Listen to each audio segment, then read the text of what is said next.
स्वागत है राजनीति विज्ञान बीए प्रथम भाग में पढ़ने वाले सभी विद्यार्थियों का। मैं doctor Shashi Verma, associate professor, राजनीति विज्ञान विभाग, महारानी सुदर्शन कन्या महाविद्यालय, बीकानेर, राजस्थान।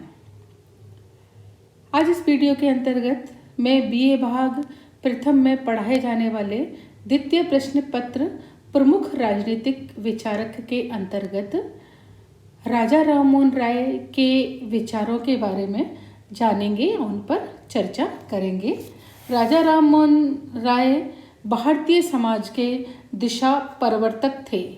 वो एक ऐसे इंसान थे कि उन्होंने उस समय कि जब हमारा पूरा देश गुलामी सहन कर रहा था और बहुत सारी क्रूतियों से जकड़ा हुआ था, महिलाओं की स्थिति बहुत ही दयनीय थी। महिलाओं को समाज का एक भाग ही नहीं समझा जाता था। ऐसी स्थिति में उन्होंने बहुत ही क्रांतिकारी विचार दिए, महिलाओं के अधिकारों से संबंधित, शिक्षा से संबंधित, समाज सुधार से संबंधित, महिलाओं की स्थिति को सुधारने से संबंधित।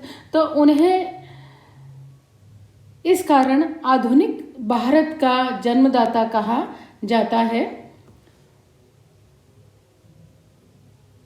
उन्हें बंगाल पुनर्जागरण के पिता के नाम से भी जाना जाता है। उन्होंने 18वीं सदी के दौरान समाज में प्रचलित सामाजिक बुराइयों को खत्म करने में अपना पूरा योगदान दिया था। राजा राममोहन राय ने भारत को बदलने के लिए सराहनीय प्रयास किया। उन्होंने जो पुरानी हिंदू परंपराएं थी, जो भी एक तरीके से हम माने जो कुरीतियाँ थी, जो उन्होंने पूरी तरीके से समाज को जकड़ा हुआ था, उन सभी परंपराओं को चुनौती देने की हिम्मत दिखाई थी। भारत में महिलाओं को स्थिति के सुधारने के लिए उन्होंने बहुत सारे प्रयास किए थे। राय ने सती प्रथा के खिलाफ जो थी बहुत लड़ाई लड़ी थी। नारी अधिकार, नारी स्वतंत्रता और नारी उद्धार के लिए उन्होंने बहुत विशेष कार्य किया था। इसीलिए हम उन्हें आधुनिक भारत के निर्माता या आधुनिक भारत के पिता के नाम से हम उन्हें जानते हैं, क्योंकि उन्होंने जिस तरीके का हमारा भारत था उसको एक नई दिशा देने का प्रयास किया, एक नया जन्म देने का प्रयास किया। आज हम जिस भारत को इस रूप में देखते हैं, हम महिलाओं को जिस तरीके से आज़ादी की सांस लेते हुए देखते हैं, जंजीरें जकड़ी हुई थी उनके ऊपर, उनसे आज़ादी हम देखते हैं, तो इसकी कहीं ना कहीं नींव राजा राममोहन राय ने अपने विचारों के, अपने क्रांतिकारी विचारों के द्वारा रखी थी। राजा राममोहन राय का प्रारंभिक जीवन और शिक्षा के बारे में हम जान लेते हैं। राजा राममोहन राय का जन्म हुआ था 22 मई 1772 को बंगाल के राधानगर के अंदर। जो उनका परिवार था वो बहुत ही रूढ़िवादी बंगाली ब्राह्मण था। उनके पिता का नाम रमाकांत राय और माता का नाम तारिणी देवी था। राजा राममोहन राय के जो पूर्वज थे वो बैनर्जी लगाते थे, क्योंकि वो बंगाली ब्राह्मण थे। और राजा राममोहन राय के दादा कृष्णचंद्र बैनर्जी जो थे वो बंगाल के नवाब के यहाँ उच्च पद पर आसीन थे। उनकी सेवाओं से प्रभावित होकर नवाब ने उन्हें राय की उपाधि से विभूषित किया और इस तरीके से राय इस परिवार के साथ जुड़ गया। और जो एक जातिगत भेदभाव था, यानी कि ब्राह्मण वाला जो उनके अंदर था, वो खत्म हो गया। उन्होंने बैनर्जी को अपने नाम के आगे से हटा दिया और राय को अपने नाम के आगे लगा दिया। तो इस तरीके से उनके जो दादा ने इस क्रांति की नींव रखी थी। लेकिन उनके माता और जो पिता थे वो बहुत ज़्यादा रूढ़िवादी विचारधाराओं के थे और उनको उसी में जकड़ने का प्रयास वो करते थे। उनकी जो प्रारंभिक शिक्षा हुई थी वो गांव के एक स्कूल में संस्कृत और बंगाली भाषाओं के साथ शुरू हुई थी। उसके बाद आगे की पढ़ाई को पूरा करने के उद्देश्य से उन्हें मद्रास भेजा गया था, जहां पर उन्होंने अरबी और फारसी सीखी। बाद में वेदों और उपनिषद जैसे जो थे उन्होंने उनको पढ़ा। संस्कृत और हिंदू ग्रंथि की जटिलताओं को जानने के लिए वो काशी चले गए। 22 साल की उम्र में उन्होंने अंग्रेजी भाषा को सीखा।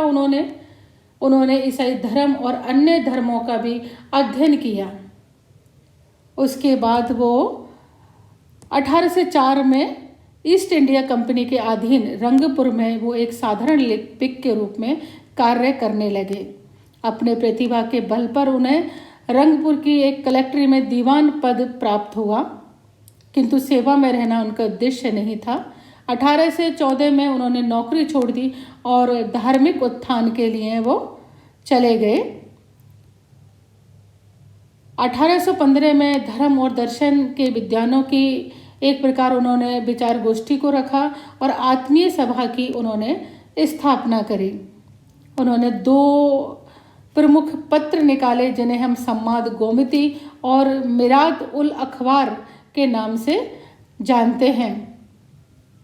उन्होंने ब्रह्मसूत्र का बंगला में अनुवाद भी किया था। बंगला में जो थी, बंगला का अंग्रेजी में अनुवाद किया था। ब्रह्मसूत्र बंगला की रचना थी और उन्होंने उसका इंग्लिश में अनुवाद भी किया था। उन्होंने कई ईसाई धर्म ग्रंथों की, धर्म पुस्तकों की भी व्याख्या की थी, जिसके कारण वो काफ़ी विवाद में फंस गए थे। अंततः 1828 में कोलकाता में उन्होंने ब्रह्म समाज की स्थापना करी थी। उसके बाद उसके लगभग वो 4 साल तक ही जीवित रहे थे। वो मुगल जो सम्राट थे अकबर द्वितीय, उन्होंने उन्हें राजा की उपाधि दी। इस तरीके से उनका नाम तो वैसे राममोहन था, लेकिन राय उनको उनके दादा को उपाधि मिली थी इसलिए जुड़ा, और राजा उनको स्वयं को मुगल सम्राट अकबर द्वितीय ने उपाधि दी थी। इस तरीके से उनका पूरा नाम राजा राममोहन राय हो गया। राजा राममोहन राय ने इंग्लैंड की यात्रा की और वो पहले शिक्षित भारतीय थे कि जिन्हें मुगल सम्राट अकबर द्वितीय ने राजदूत के रूप में इंग्लैंड भेजा था। राजा राममोहन राय की 27 सितंबर 1833 को ब्रिस्टल में दिमागी बुखार के कारण मृत्यु हो गई थी और एक इस तरीके से एक महान संस्था का, जिन्होंने समाज सुधार के लिए बहुत बड़ा कदम उठाया, अंत हो गया। राजा राममोहन राय ने वैसे तो राजनीति के संबंध में, धर्म के संबंध में, परंपराओं के संबंध में बहुत सारे अपने विचार रखे हैं।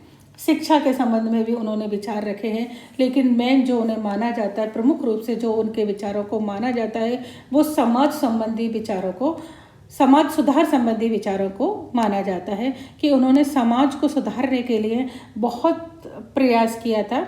उसके पीछे बहुत बड़ा कारण भी है कि जब उन्होंने देखा कि समाज में बहुत ज़्यादा क्रूतियाँ फैली हुई हैं, बहुत गलत रीति रिवाज है, कुप्रथाओं से दबा हुआ है, ऐसी स्थिति में उन्होंने हिंदू प्रथाओं के खिलाफ अपनी आवाज़ उठाई। तो सबसे बड़ा जो उन्होंने पहला काम किया या सबसे बड़ा काम किया, उन्होंने सती प्रथा का विरोध किया। उसके पीछे बहुत बड़ा कारण था कि उनके बड़े भाई थे जिनका नाम जगमोहन था और 1811 में उनकी मृत्यु हो गई। उनके बड़े भाई जगमोहन की मृत्यु के बाद उनकी भाभी को स्वयं की इच्छा के विरुद्ध बल प्रयोग द्वारा उन्हें सती कर दिया गया था। यह अमानवीय जो उन्होंने दृश्य देखा तो उन्हें बहुत ही तकलीफ हुई और हमेशा के लिए उनके हृदय पटल पर यह अंकित हो गया। उन्होंने उसी दिन से शपथ ली कि इस सती प्रथा को वो समाप्त करेंगे। उनका कहना है कि ये जो प्रथा है वो शास्त्र सम्मत नहीं है, यानी हमारे शास्त्रों में कहीं भी नहीं लिखा गया है कि इस तरीके से एक पति की मृत्यु के बाद किसी महिला को उसके साथ सती हो जाना चाहिए। सती प्रथा को यदि हम जानते हैं तो सती प्रथा के अंतर्गत यदि किसी स्त्री का पति समाप्त हो जाता है तो उसको उसी के साथ जला दिया जाता है। ऐसा इसलिए किया जाता था कि जो विधवा थी वो प्राय ऐसा देखा जाता था कि कम उम्र में जो विधवाएं हो जाती थी उनके साथ ऐसा ज़्यादा किया जाता था। कारण ये था कि उनके लालन पालन से, उनके भरण पोषण से बचा जा सके, क्योंकि उनके भरण पोषण की जिम्मेदारी दूसरे परिवार के ऊपर आ जाती थी महिलाओं को ऐसा लगता था कि कहीं ऐसा ना हो कि ये अगर रहे तो परिवार के पुरुषों की नीयत इसके ऊपर खराब हो जाए। इसलिए महिलाओं को तो ये होता था कि किसी तरीके से इसको यहाँ से निकाला जाए, ख़त्म करा जाए, और पुरुष उस विधवा स्त्री के भरण पोषण की पर होने वाले खर्चे की जिम्मेदारी से छुटकारा पाना चाहते थे। इसलिए प्राय उनको सती कर दिया जाता था, जिंदा ही जला दिया जाता था। ऐसा माना जाता है कि उन्हें अफीम दी जाती थी। अफीम के नशे में वो अपनी शुद्ध बुद्ध खो बैठती थी और वो सती होने के लिए तैयार हो जाती थी। उन्होंने जो प्रयास किए, उन्होंने 18 से 18 में, राजा राममोहन राय ने 18 से 18 में सती प्रथा के खिलाफ अपना आंदोलन प्रारंभ किया। उन्होंने उसके ऊपर एक पुस्तिका भी लिखी और जिसके आधार पर अंग्रेजी सरकार ने सती प्रथा को अवैध घोषित कर दिया। तो सती प्रथा के लिए इस तरीके से उन्होंने कार्य किया। उसके बाद जो उन्होंने कार्य किया वो नारी स्वतंत्रता, नारी अधिकार और नारी शिक्षा के लिए उन्होंने कार्य किया। उन्होंने जब देखा कि भारत के अंदर नारियों की स्थिति बहुत ही ज़्यादा दयनीय है, उन पर बहुत अत्याचार होता है, दहेज प्रथा के लिए उनको जलाया जाता है, सती प्रथा है, विधवा वो रह जाती हैं, सारी में बहुपत्नी प्रथा जो है वो रहती थी। तो ऐसी स्थिति में उन्होंने महिलाओं, अशिक्षित थी महिलाओं को शिक्षा प्राप्त करने का अधिकार नहीं था, उनको हमेशा अपमानजनक स्थिति का सामना करना पड़ता था। ऐसी स्थिति में उन्होंने देखा कि एक नारी अपने जन्म से लेकर मृत्यु तक पराधीन रहती है, अपमान को सहती है। उनकी दीनहीन स्थिति को देखकर राजा राममोहन राय ने उनकी स्वतंत्रता प्राप्त करने के लिए, स्वतंत्रता प्रदान करने के लिए अपना आंदोलन स्टार्ट किया। उन्होंने इस बात को मानने से इनकार किया कि स्त्रियां जो हैं पुरुषों की अपेक्षा मंद बुद्धि होती हैं। उन्होंने भारतीय इतिहास के उदाहरण दिए। उन्होंने लीलावती, भानुमति, कालिदास की पत्नी, मैत्री, वैदेही और बहुत सारी महिलाओं का उदाहरण दिया कि किस तरीके से वो महिलाएं बहुत बुद्धिमान थी।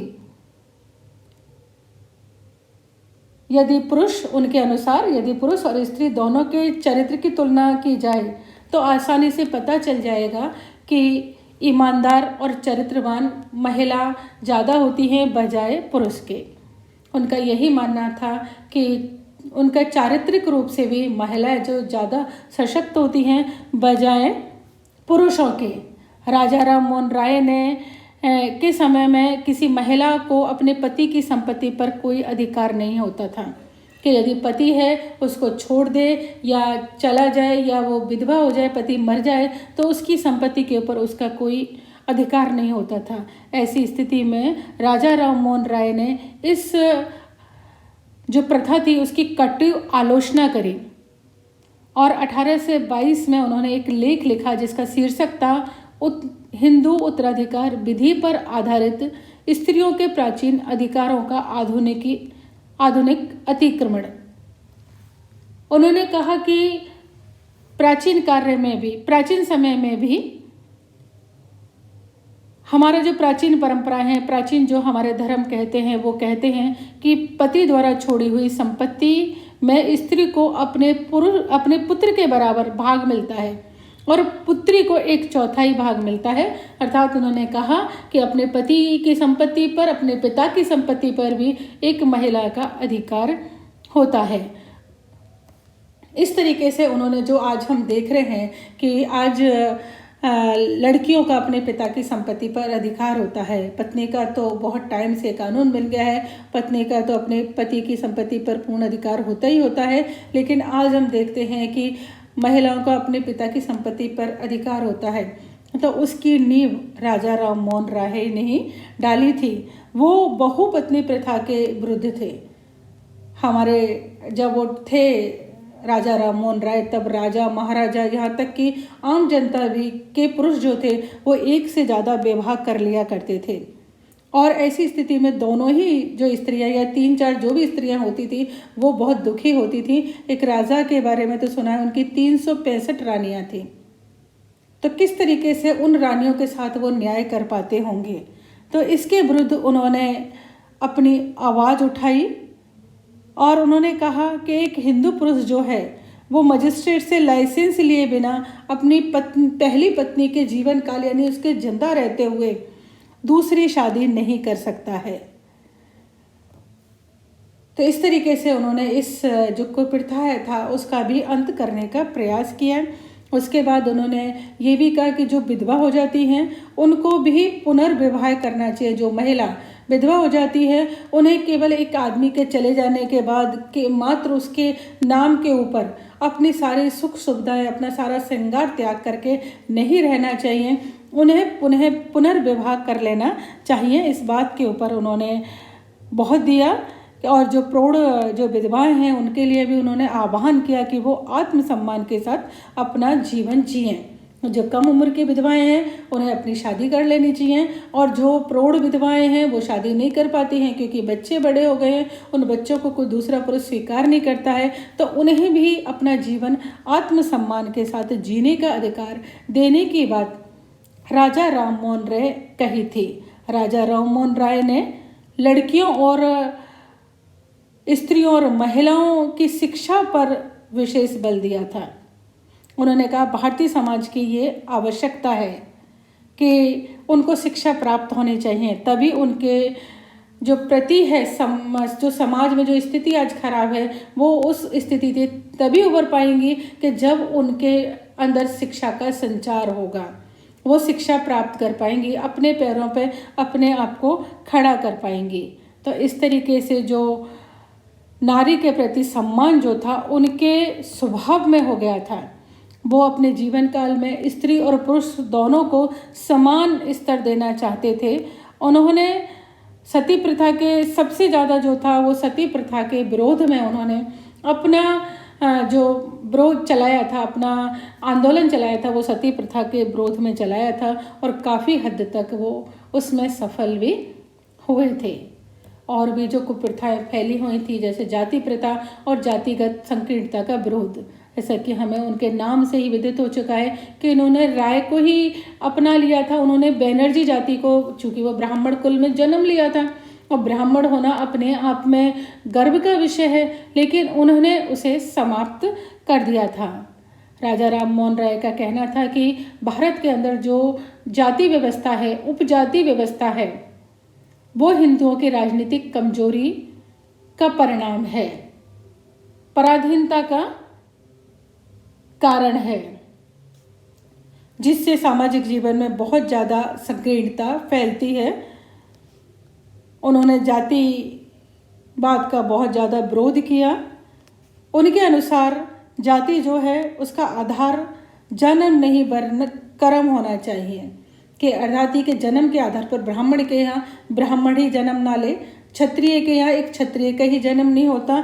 जो व्यक्ति जिस तरीके से कार्य करता है उसके ऊपर उसकी जाति निर्धारित होनी चाहिए। उस समय हम ज़्यादा वो कहते थे कि 4 जातियाँ ही होनी चाहिए, और जो भी कर्म करे यानी कि अगर अध्ययन और अध्यापन का कार्य करता है तो वो ब्राह्मण कुल का हुआ, यदि वो शस्त्र चलाता है, रक्षा करता है अपने राज्य की, तो वो क्षत्रिय का जन्म हुआ। यदि वो किसी तरीके का व्यवसाय करता है, बिजनेस करता है, तो वो वैश्य का जन्म हुआ और वो लोगों की सेवा करता है।